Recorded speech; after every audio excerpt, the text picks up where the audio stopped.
ತಾರೆ ಅಂತ C M Siddaramaiah ಹೇಳಿದಾಗ ವಿಜೇಂದ್ರ ಅವರನ್ನು ಮುಖ್ಯಮಂತ್ರಿ ಮಾಡೋದಕ್ಕೆ ಯಡಿಯೂರಪ್ಪನವರು ಪ್ರಯತ್ನ ಪಡ್ತಾ ಇದ್ದಾರೆ ಅಂತ ಹೇಳುವಾಗ ಸಿದ್ದರಾಮಯ್ಯನವರಂಥ ಬಾಯಲ್ಲಿಂತ ಮಾತು ಬರುತ್ತಾ? ಇದೆಲ್ಲ ಒಂದು ಪಾಸಿಂಗ್ ಕಮೆಂಟ್ ಅಲ್ವಾ? ಹಿಂಗೆಲ್ಲ ಸಾಧ್ಯ ಇದೆ? ಯಾರೋ ಹಾದಿ ಬೀದಿಯಲ್ಲಿ ಹೋಗೋ ಮಾತಾಡಿದ್ರೆ ಬೇರೆ, ಸಿದ್ದರಾಮಯ್ಯ ಹಂಗೆ ಹೇಳಬಾರ್ದಿತ್ತು ಅಂತ ಒಂದು ಚರ್ಚೆ ನಾನೇ ಮಾಡಿದ್ದೆ.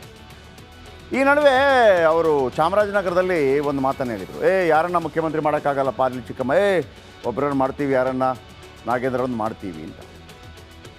ಮಾತು ಅಂದರೆ ಅದು ಮಾಡೇ ಮಾಡ್ತೀವಿ. ಈಗೇನಾಗಿದೆ, ಡಿ ಕೆ ಶಿವಕುಮಾರ್ ಅವರಿಗೆ ಸಂಪುಟ ಪುನರ್ರಚನೆ ಆಗಬೇಕು ಅಂತಿದೆ. ಸಿದ್ದರಾಮಯ್ಯನವರಿಗೆ ಸಂಪುಟ ಪುನರ್ರಚನೆ ಬಗ್ಗೆ ಏನು ಆಸೆ ಇಲ್ಲ, ಖಾಲಿ ನಾಗೇಂದ್ರ ಕರ್ಕೊಂಡ್ಬಂದ್ರೆ ಸಾಕು, ಬೇರೇನು ಬೇಡ ಅಂತೇಳಿ ಸಿ ಎಂ ಸಿದ್ದರಾಮಯ್ಯ ಮತ್ತು ಡಿ.ಸಿ.ಎಂ ಡಿ ಕೆ ಶಿವಕುಮಾರ್ ದೆಹಲಿಗೆ ತೆರಳಿದ್ದಾರೆ. ಉಭಯ ನಾಯಕರು ಸಂಪುಟ ಪುನರ್ರಚನೆ ಬಗ್ಗೆ ಹೈಕಮಾಂಡ್ ಜೊತೆ ಮಾತನಾಡಿದ್ದಾರೆ.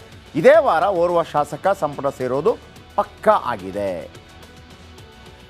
ಈ ನಡುವೆ ಈ ಡಿ ಕೆ ಶಿವಕುಮಾರ್ ಅವರ ಟೀಮ್ದು ಒತ್ತಡ ಜಾಸ್ತಿ ಆದಾಗ ಒಂದು ಮಾಸ್ಟರ್ ಪ್ಲ್ಯಾನ್ ಸಿದ್ದರಾಮಯ್ಯ ಮಾಡಿದ್ದಾರೆ. ಅದನ್ನು ಹೇಳ್ತೀನಿ ಈ ರಿಪೋರ್ಟ್ ಆದ ನಂತರ. ನೋಡಿ,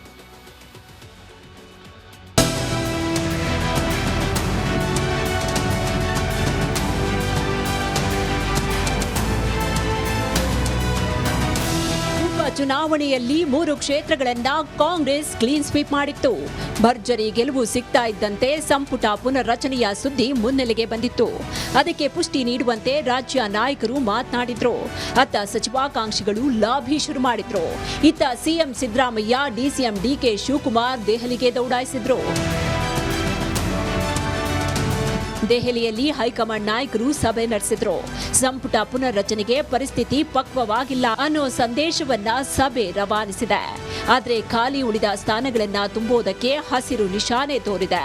ಬಿ ನಾಗೇಂದ್ರರಿಂದ ತೆರವಾದ ಸ್ಥಾನಕ್ಕೆ ಭರ್ತಿ ಮಾಡುವುದಕ್ಕೆ ಸೂಚಿಸಲಾಗಿದೆ. ಕೆಲ ಸಚಿವರು ತಮ್ಮ ಖಾತೆ ನಿಭಾಯಿಸುವುದಕ್ಕೆ ವಿಫಲರಾಗಿದ್ದು, ಅಂತಹ ಸಚಿವರ ಖಾತೆ ಅದಲು ಬದಲಾಗುವ ಸಾಧ್ಯತೆ ಇದೆ. ಅಂತ ಸಂದರ್ಭ ಈಗ ಹಾಗೆ ಇಲ್ವಲ್ಲ, ಒಂದೇ ಒಂದು ವೇಕೆನ್ಸಿ ಇದೆ ಅಷ್ಟೇ, ಅದನ್ನು ತುಂಬುವಂಥದ್ದು ಇನ್ನ ಚರ್ಚೆ ಏನು ನಡೆದಿಲ್ಲ. ಹೈಕಮಾಂಡ್ ಈಗಾಗಲೇ ಸಚಿವರ ಕೆಲಸದ ಬಗ್ಗೆ ರಿಪೋರ್ಟ್ ಕೇಳಿದೆ. ಸಿಎಂ ಸಿದ್ದರಾಮಯ್ಯ, ಡಿಕೆ ಶಿವಕುಮಾರ್ ವರದಿ ನೀಡಿದ್ದು, ಅದರ ಆಧಾರದಲ್ಲಿ ಅಧಿವೇಶನದ ಬಳಿಕ ಸಂಪುಟ ಪುನರ್ರಚನೆ ಆಗುವುದು ಪಕ್ಕಾ. ನಟೇಶ್, ರಿಪಬ್ಲಿಕ್ ಕನ್ನಡ, ದೆಹಲಿ. ನೋಡಿ, ಒತ್ತಡ ಜಾಸ್ತಿ ಆದಾಗ ಈ ಪ್ಲ್ಯಾನ್ ಮಾಡ್ತಾ ಇದ್ದಾರಂತೆ. ಅಂದರೆ ಏನು ಅಂತೇಳಿ ಸಿದ್ದರಾಮಯ್ಯ, ಓಕೆ, ಅಧಿವೇಶನ ಬಳಿಕ ಸಂಪುಟ ಕಸರತ್ತು ಆಗತ್ತಾ ಅಥವಾ ಒಬ್ಬರನ್ನ ಮಾತ್ರ ಸೇರಿಸ್ಕೋತಾರ ಗೊತ್ತಿಲ್ಲ. ಲೆಕ್ಕಾಚಾರ ಹೆಂಗಿದೆ ಅಂತಂದರೆ 2.5 ವರ್ಷ ಆದ ನಂತರ ಬಹುಶಃ ಒಂದು ವೇಳೆ ಮುಖ್ಯಮಂತ್ರಿ ಬದಲಾವಣೆ ಆದಾಗ ಇವರನ್ನೆಲ್ಲ ಬಹುತೇಕ ಒಂದು 60% ಖಾಲಿ ಮಾಡಿ ಮೇನ್ ಇಬ್ಬರನ್ನು ಇಟ್ಕೊಂಡು ಉಳಿದವರನ್ನು ಒಳಗೆ ತಗೊಂಬರುವಂಥ ಪ್ಲ್ಯಾನ್ ಇರ್ಬೋದು. ಆದರೆ ಒಂದು ಹೊಸ ಐಡಿಯಾ ಕೊಟ್ಟಿದ್ದಾರಂತೆ ಸಿದ್ದರಾಮಯ್ಯ. ಇದು ನಿಜವಾಗಿ ಎಲ್ಲ ಪಕ್ಷಗಳು ಪಾಲಿಸಬೇಕು. ಈ ಬಾರಿ ಹಲವು ಸಚಿವರಿಗೆ ಗೇಟ್ ಪಾಸ್ ಫಿಕ್ಸ್ ಆಗಿರ್ಬೋದು. ಎಲ್ಲ ಸಚಿವರಿಗೂ ಯಾಕೆ ಸರ್ ನಮ್ಮನ್ನು ತೆಗಿತಾ ಇದ್ದೀರಿ ಅಂತ ಕೇಳ್ತಾರಲ್ವಾ, ಅದಕ್ಕೊಂದು ಕ್ವಶನ್ ಪೇಪರ್ ರೆಡಿ ಮಾಡಿದ್ದಾರಂತೆ ಸಿದ್ದರಾಮಯ್ಯ. ಏನು, ಸಚಿವರಿಗೆ ಪಂಚ ಪ್ರಶ್ನೆ ಹಾಕಿದೆ ಹೈಕಮಾಂಡ್. ಏನು, ಜಿಲ್ಲೆಯಲ್ಲಿ ಎಷ್ಟು KDP ಸಭೆ ನಡೆಸಿದ್ದೀರಿ ಗೊತ್ತಾಗ್ಬಿಡುತ್ತೆ. ಎಲ್ಲ ಇಲ್ಲೇ ಕೂತಿರ್ತವೆ ಬೆಂಗಳೂರಲ್ಲಿ ಅಲ್ವಾ. ನಿಮ್ಮ ಇಲಾಖೆಯಲ್ಲಿ ಏನು ಸುಧಾರಣೆ ಮಾಡಿದ್ದೀರಿ ಹೇಳಪ್ಪ. ಜಿಲ್ಲಾವಾರು ಪ್ರಗತಿ ಪರಿಶೀಲನೆ ಸಭೆ ನಡೆದಿದೆಯಾ, ಎಷ್ಟು ಮಾಡಿದ್ದೀರಿ ಹೇಳಿ. ಬೈ ಎಲೆಕ್ಷನ್ ಮತ್ತು ಲೋಕಲ್ ಎಲೆಕ್ಷನಲ್ಲಿ ನಿಮ್ಮ ಪಾತ್ರ ಏನು? ಅಂದರೆ ನೀವು ಎಷ್ಟು ಲೀಡ್ ತಂದು ಕೊಟ್ರಿ, ಎಷ್ಟು ತಂದು ಕೊಟ್ಟಿಲ್ಲ, ಎಲ್ಲೆಲ್ಲಿ ಓಡಾಡಿದ್ರಿ, ಕೊಡಿ ಉತ್ತರ. ಸರ್ಕಾರದ ಹೆಸರು ಚೆನ್ನಾಗಾಗೋದಕ್ಕೆ ಏನು ಕೆಲಸ ಮಾಡಿದ್ದೀರಿ? ಇದರ ಮಧ್ಯೆ ಯಾರು ಊಹಿಸಿದ ಒಂದು ಬೆಳವಣಿಗೆ ಫಿಕ್ಸ್ ಆಗಿದೆಯಂತೆ. ಅದೇನಪ್ಪ ಅಂತಂದರೆ, ಸಿದ್ದರಾಮಯ್ಯ ಸಂಪುಟಕ್ಕೆ ಸೇರ್ತಾರಾ UT ಖಾದರ್. ಇದು ಬಹುತೇಕ ಕರೆಕ್ಟು. ಖಾದರ್ ಅವರನ್ನು ಸಂಪುಟಕ್ಕೆ ಸೇರಿಸಿಕೊಂಡು ದಿನೇಶ್ ಗುಂಡೂರಾವ್ ಅವರು ಸ್ಪೀಕರ್ ಆಗುವ ಸಾಧ್ಯತೆ ಇದೆಯಂತೆ. ದಿನೇಶ್ ಗುಂಡೂರಾವ್ ಇರೋದ್ರಲ್ಲೇ ಒಬ್ಬರು ಬ್ರಾಹ್ಮಣ.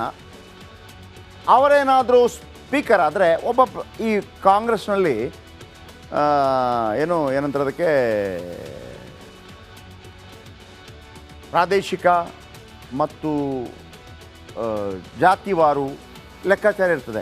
ಒಂದು ಮುಸ್ಲಿಮ್ ಒಂದು ಕೊಡಬೇಕು, ಅಲ್ಪಸಂಖ್ಯಾತರಿಗೆ ಇಷ್ಟು ಕೊಡಬೇಕು, ಒಕ್ಕಲಿಗೆ ಎಷ್ಟು ಕೊಡಬೇಕು, ಲಿಂಗಾಯತಿಗೆ ಇಷ್ಟು ಕೊಡಬೇಕು, ಬ್ರಾಹ್ಮಣ ಎಷ್ಟು ಕೊಡಬೇಕು, ಬೋವಿ ಇಷ್ಟು ಕೊಡಬೇಕು, ಹಿಂದುಳಿದವರಿಗೆ ಎಷ್ಟು ಕೊಡಬೇಕು, ಹೀಗೆಲ್ಲ ಇರುತ್ತೆ. ಆಮೇಲೆ ಈಗ ನೋಡಿ, ಅಲ್ಲಿ ಸುಧಾಕರ್ ಅಂತಿದ್ದಾರಲ್ಲ, ಚಿತ್ರದುರ್ಗ ಜಿಲ್ಲೆಯವರು, ಅವರು ಯಾವ ಕಾರಣಕ್ಕಾಗಿತ್ತಂದರೆ ಇದು ಜೈನ್ ಕಾರಣಕ್ಕಾಗಿ. ಹಾಗೆ ಕಾಂಗ್ರೆಸ್ ಅದನ್ನು ಭಾಳ ಸೂಕ್ಷ್ಮವಾಗಿ ನೋಡುತ್ತೆ. ಈಗಾಗಲೇ ದಿನೇಶ್ ಗುಂಡೂರಾವ್ ಸ್ಪೀಕರ್ ಆದರೆ ಬ್ರಾಹ್ಮಣ ಕೋಟದಲ್ಲಿ ಯಾರು ಇರೋದು? ಬ್ರಾಹ್ಮಣ ಕೋಟದಲ್ಲಿ ಆರ್ ವಿ ದೇಶಪಾಂಡೆಗೆ ಒಂದು ಚಾನ್ಸ್ ಸಿಗತ್ತಾ ಗೊತ್ತಿಲ್ಲ. ಹಿರಿಯರಿದ್ದಾರೆ, ಕಳೆದ ಬಾರಿ ಕೂಡ ಆಗಿಲ್ಲ ಅವರು. ದೇಶಪಾಂಡೆ ಮೂಲಕ ಕಾರವಾರಕ್ಕೆ ಪ್ರಾತಿನಿಧ್ಯ ಸಿಗತ್ತಾ? ಇನ್ನು B K Hariprasad, Narendra Swamy, Lakshmana Savadi, Vijayananda Kashappanavar, Puttaranga Shetty, Ajay Singh, K M ಶಿವಲಿಂಗೇಗೌಡರು, ಯಾವಾಗ ಅಂತಂದರೆ ಇವರೆಲ್ಲ ಈ ಹೆಸರಿದೆಯಲ್ಲ, ಒಂದು ವೇಳೆ ಸಂಪುಟ 6-7 ಜನರಿಗೆ ಕೊಟ್ಟು ಸೇರಿಸ್ತಾರೆ ಅಂತಂದರೆ ನಾನೇನು ಹೆಸರು ಹೇಳಿದ್ದೀನಿ ಅವರೆಲ್ಲ ಪಕ್ಕ ಸೇರ್ತಾರೆ. ಇಲ್ಲದಿದ್ದರೆ ಎರಡೇ ಆಪ್ಷನ್, ನಾಗೇಂದ್ರ ಮಾತ್ರ, ಉಳಿದಕ್ಕೆಲ್ಲ ಟಾಟಾ ಬಾಯ್ ಬಾಯ್.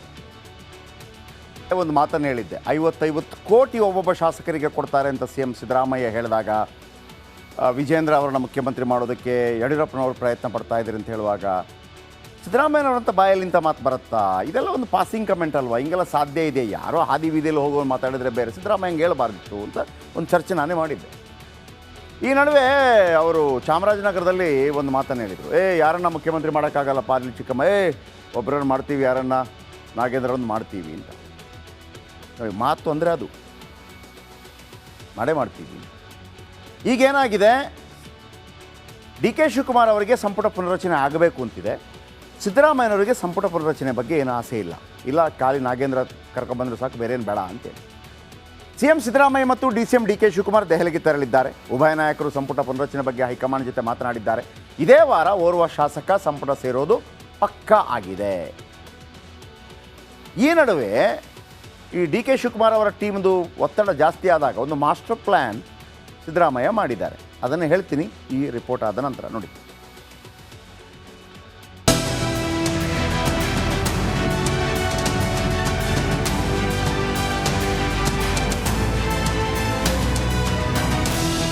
ಚುನಾವಣೆಯಲ್ಲಿ 3 ಕ್ಷೇತ್ರಗಳನ್ನ ಕಾಂಗ್ರೆಸ್ ಕ್ಲೀನ್ ಸ್ವೀಪ್ ಮಾಡಿತ್ತು.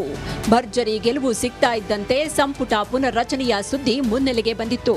ಅದಕ್ಕೆ ಪುಷ್ಟಿ ನೀಡುವಂತೆ ರಾಜ್ಯ ನಾಯಕರು ಮಾತನಾಡಿದ್ರು. ಅತ್ತ ಸಚಿವಾಕಾಂಕ್ಷಿಗಳು ಲಾಭಿ ಶುರು ಮಾಡಿದ್ರು.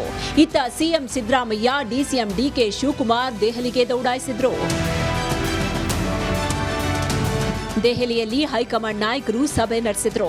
ಸಂಪುಟ ಪುನರ್ರಚನೆಗೆ ಪರಿಸ್ಥಿತಿ ಪಕ್ವವಾಗಿಲ್ಲ ಅನ್ನೋ ಸಂದೇಶವನ್ನ ಸಭೆ ರವಾನಿಸಿದೆ. ಆದರೆ ಖಾಲಿ ಉಳಿದ ಸ್ಥಾನಗಳನ್ನ ತುಂಬುವುದಕ್ಕೆ ಹಸಿರು ನಿಶಾನೆ ತೋರಿದೆ.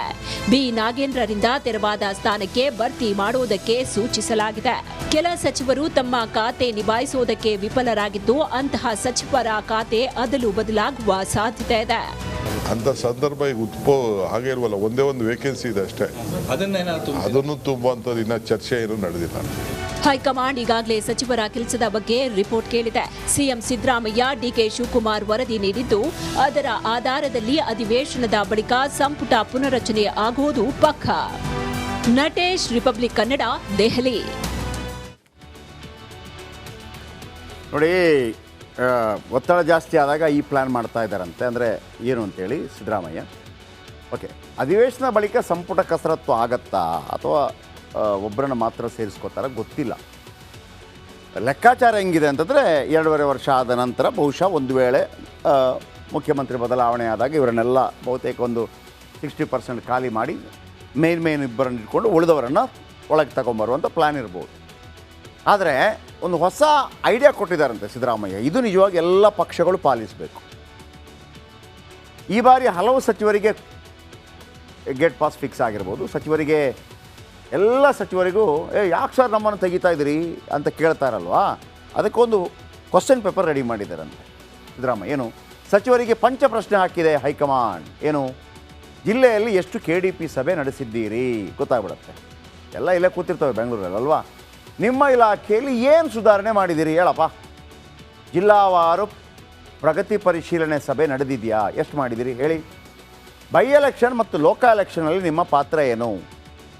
ಅಂದರೆ ನೀವು ಎಷ್ಟು ಲೀಡ್ ತಂದು ಕೊಟ್ರಿ, ಎಷ್ಟು ತಂದು ಕೊಟ್ಟಿಲ್ಲ, ಎಲ್ಲೆಲ್ಲಿ ಓಡಾಡಿದ್ರಿ, ಕೊಡಿ ಉತ್ತರ. ಸರ್ಕಾರದ ಹೆಸರು ಚೆನ್ನಾಗಾಗೋದಕ್ಕೆ ಏನು ಕೆಲಸ ಮಾಡಿದ್ದೀರಿ? ಇದರ ಮಧ್ಯೆ ಯಾರು ಊಹಿಸಿದ ಒಂದು ಬೆಳವಣಿಗೆ ಫಿಕ್ಸ್ ಆಗಿದೆಯಂತೆ. ಅದೇನಪ್ಪ ಅಂತಂದರೆ, ಸಿದ್ದರಾಮಯ್ಯ ಸಂಪುಟಕ್ಕೆ ಸೇರ್ತಾರ UT ಖಾದರ್. ಇದು ಬಹುತೇಕ ಕರೆಕ್ಟು. ಖಾದರ್ ಅವರನ್ನು ಸಂಪುಟಕ್ಕೆ ಸೇರಿಸಿಕೊಂಡು ದಿನೇಶ್ ಗುಂಡೂರಾವ್ ಅವರು ಸ್ಪೀಕರ್ ಆಗುವ ಸಾಧ್ಯತೆ ಇದೆಯಂತೆ. ದಿನೇಶ್ ಗುಂಡೂರಾವ್ ಇರೋದ್ರಲ್ಲೇ ಒಬ್ಬರು ಬ್ರಾಹ್ಮಣ. ಅವರೇನಾದರೂ ಸ್ಪೀಕರ್ ಆದರೆ ಈ ಕಾಂಗ್ರೆಸ್ನಲ್ಲಿ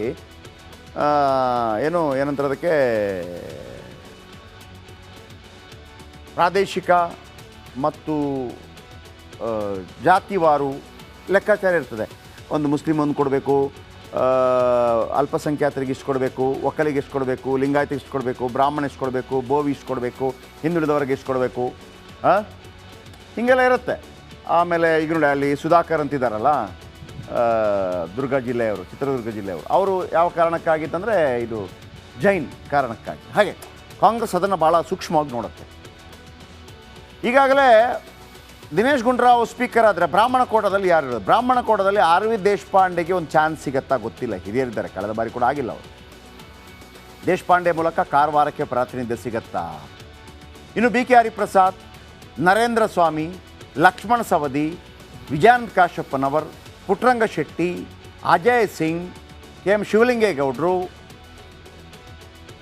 ಯಾವಾಗ ಅಂತಂದರೆ ಇವರೆಲ್ಲ ಈ ಹೆಸರಿದೆಯಲ್ಲ, ಒಂದು ವೇಳೆ ಸಂಪುಟ 6-7 ಜನರಿಗೆ ಕೊಟ್ಟು ಸೇರಿಸ್ತಾರೆ ಅಂತಂದರೆ ನಾನೇನು ಹೆಸರು ಹೇಳಿದ್ದೀನಿ ಅವರೆಲ್ಲ ಪಕ್ಕಾ ಸೇರ್ತಾರೆ. ಇಲ್ಲದಿದ್ದರೆ ಎರಡೇ ಆಪ್ಷನ್, ನಾಗೇಂದ್ರ ಮಾತ್ರ. ಉಳಿದಕ್ಕೆಲ್ಲ ಟಾಟಾ ಬಾಯ್ ಬಾಯ್.